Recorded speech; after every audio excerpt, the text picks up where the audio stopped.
له على توفيقه وامتنانه، وصلى الله وسلم على خاتم النبيين وإمام المرسلين سيدنا محمد بن عبد الله الأمين وعلى آله الطيبين وأصحابه الغر الميامين. ما اتصلت عين بنظر ووعت أذن بخبر وسلم تسليما كثيرا كثيرا. أما بعد، فأعوذ بالله من الشيطان الرجيم. بسم الله الرحمن الرحيم. بل نقذف بالحق على الباطل فيدمغه فإذا هو زاهق ولكم الويل مما تصفون. صدق الله العظيم. عزیز طلبہ کرام، یہ میرے لیے شرف و سعادت کی بات ہے کہ میں اس وقت ازہر الہند ام المدارس دارالعلوم دیوبند میں آپ سے مخاطب ہوں. اللہ رب العالمین کا فضل و کرم ہے آپ تمام طلباء کے اوپر بھی کہ آپ حضرات کو اس ادارے میں علوم شرعیہ حاصل کرنے کا اس نے موقع عطا کیا. یہ وہ ادارہ ہے جو فکر نانوتوی کا حامل ہے، اور فکر نانوتوی کے حاملین وہ ہیں جنہوں نے دنیا کے مختلف ممالک میں رہ کر انسانی زندگی کے ہر شعبے میں دین اسلام کی اشاعت اور دفاع کا خدمت انجام دی اور ابھی بھی دے رہے ہیں. اللہ رب العالمین نے محمد الرسول اللہ صلی اللہ علیہ وسلم کے ذریعے جو پیغام اور جو تعلیم پوری امت کو دی ہے، بلکہ پوری انسانیت کو دی ہے، وہ تعلیم یہ ہے کہ ہم اور آپ ایک بامقصد زندگی گزاریں اور ہمارے ہر کام کے پیچھے مقصد ہو. یہی وجہ ہے کہ جب ہم اپنے اسلاف کی زندگی کو دیکھتے ہیں تو ان کے کاموں کے پیچھے ہمیں متعدد حکمتیں نظر آتی ہیں، اور ہمیں یہ معلوم چلتا ہے کہ ان کے ہر کام کے پیچھے ایک مقصد ہوا کرتا تھا. اور وہ مقصد کیا تھا؟ وہ مقصد صحیح معنی میں یہ تھا کہ ہم اللہ کو راضی کرنے والے بن جائیں، ہم اللہ کی معرفت حاصل کرنے والے بن جائیں، اور اللہ کو راضی کر کے جنت کو حاصل کریں، اور اس کے دین کا دفاع کریں، اور اس کی حفاظت کریں، اور اس کی نشر و اشاعت کریں. یہی وجہ ہے کہ ہمارے اسلاف نے اس بات پر زور دیا کہ ہمارے اندر نافعیت پیدا ہو. فَأَمَّا الزَّبَدُ فَيَذْهَبُ جُفَاءً وَأَمَّا مَا يَنْفَعُ النَّاسَ فَيَمْكُثُ فِي الْأَرْضِ كَذَلِكَ يَضْرِبُ اللَّهُ الْأَمْثَالَ.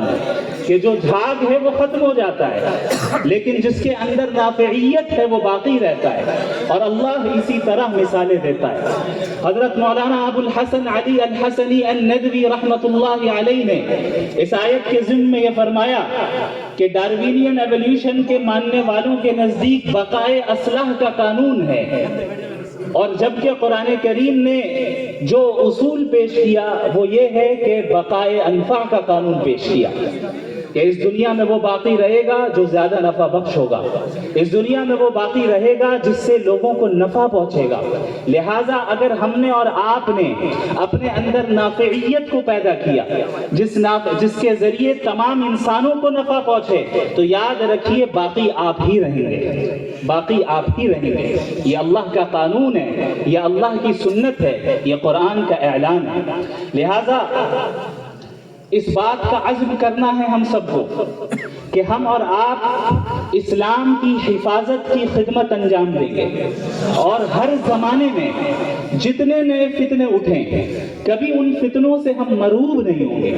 جب آپ صحابہ کرام کی زندگی کو پڑھیں تو آپ کو اندازہ ہوگا کہ صحابہ کرام کے دل و دماغ میں ایمان اس طرح راسخ ہو گیا تھا کہ قیصر و کسریٰ کا عظیم الشان نظام انہوں نے پلٹ ڈالا، لیکن کبھی اس نظام سے مرعوب نہیں ہوئے، کبھی کسی سے متاثر نہیں ہوئے، کبھی یہ نہیں سمجھا کہ دنیا کیا کر رہی ہے اور دنیا اس طرح چل رہی ہے، نبی ہمیں دوسری طرح چلا رہے، نہیں، بلکہ فقط فخر سے بیان کیا. ایک شخص نے ایک صحابی رسول سے استہزان کہا, ارے تمہارے نبی کیا استنجا کرنا بھی سکھاتے ہیں؟ انہوں نے یہی جواب فخر کے طور پہ کہا کہ جی ہاں, استنجا کرنا بھی سکھاتے ہیں. یہ اس کے سچے نبی ہونے کی دلیل ہے, اس دین کے کامل ہونے کی دلیل ہے کہ یہ دین طہارت سے لے کر آگے تک اور ہر انسانی زندگی کے ہر شعبے کے متعلق تعلیم رکھتا ہے. یہ اس دین کی خصوصیت ہے. یہی وجہ ہے کہ جب ہم اسلام کی بات کرتے ہیں تو کامل اسلام کی بات کرتے ہیں.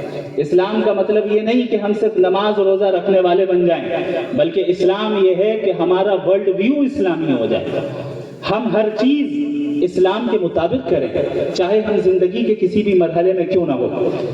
اللہ رب العالمین کا یہ احسان رہا, فضل رہا کہ اللہ نے ہم سب کو اس دین کے علم کو حاصل کرنے کی توفیق عطا فرمائی. اب ہماری ذمہ داری ہے کہ اس نعمت کی ہم قدر کس طرح کرتے ہیں, چونکہ اللہ کا یہ دستور ہے, اللہ کا یہ نظام ہے کہ اللہ اس شخص کی نعمتوں میں اضافہ کرتا ہے جو اس کی نعمتوں کا شکر ادا کرتا ہے. اور اگر ہم اس نعمت کی ناشکری کریں تو اس بات کا اندیشہ ہوتا ہے کہ کہیں ایسا نہ ہو کہ وہ نعمت ہم سے سلب کر لی جائے اور کسی اور کو دے دی جائے. اس ادارے میں آپ کا موجود ہونا, اس ادارے میں ہم سب کا اس وقت موجود ہونا, یہ در حقیقت اللہ کی نعمت ہے اور اس کی قدر کرنا یہ ہم سب کی ذمہ داری ہے. مجھے بڑی خوشی ہوئی جب میں یہاں داخل ہوا. مجھے یہ امید نہیں تھی, بلکہ یہ توقع نہیں تھی کہ اتنی محبت آپ حضرات اپنی محبت کا اظہار میرے لیے کریں گے, چونکہ حقیقتاً میں اپنے آپ کو اس کا اہل نہیں سمجھتا اور ہوں بھی نہیں. اور یہ محض اللہ کا فضل رہا کہ ذالک فضل اللہ یؤتیہ من یشاء, کہ اللہ رب العالمین جس طرح دین کا کام لینا چاہے لے. میرے عدم استحقاق اور نااہلی کے باوجود اللہ نے یہ کام لیا. یہ ضرور میرے اساتذہ کرام, میرے مشائخ اور تمام مسلمانوں کی دعاؤں کا ہی نتیجہ ہے. اللہ رب العالمین کے اس دین کا دفاع کرنا, اور آپ جس زمانے میں ہو اس زمانے میں ابھرتے ہوئے فتنوں کا مقابلہ اس انداز میں کرنا جو اس زمانے کا تقاضا ہو, یہ در حقیقت ہمیں ہمارے اسلاف کی زندگی سے اس کا پتہ چلتا ہے. آپ اللہ کے نبی صلی اللہ علیہ وسلم کے زمانے سے لے کر ہمارے زمانے تک آ جائیں اور پوری تاریخ اسلامی کو آپ دیکھیں کہ امت مسلمہ کس طرح نشیب و فراز سے گزری ہے. اور یہ در حقیقت اللہ کا پلان ہے, چونکہ کوئی بھی قوم اگر نشیب و فراز سے نہیں گزرے تو اس کی صلاحیتیں کبھی پختہ نہیں ہو سکتی اور اس کی صلاحیتیں کبھی قائم اور دائم نہیں رہ سکتی. اگر یہ امت نشیب و فراز سے گزری ہے اور ابھی بھی گزر رہی ہے تو کسی بھی طرح مایوسی کا شکار نہیں ہونا ہے, بلکہ اس کو اللہ کا نظام تربیت, اللہ کے نظام تربیت کا حصہ سمجھنا ہے. اور یہی وجہ ہے کہ اللہ نے قرآن کریم میں یہ حکم فرمایا کہ یا ایھا الذین آمنوا اصبروا وصابروا ورابطوا واتقوا اللہ لعلکم تفلحون. اے وہ لوگ جو ایمان لے آئے, صبر کرو اور صبر کی فضا عام کرو. صرف یہ نہیں کہا گیا کہ صبر کرو, بلکہ صبر بھی کرنا ہے اور مصابرہ بھی کرنا ہے. صبر کا تعلق ہر شخص سے ہے اور مصابرہ کا تعلق اجتماعیت سے ہے, یعنی خود بھی صابر بننا ہے اور صبر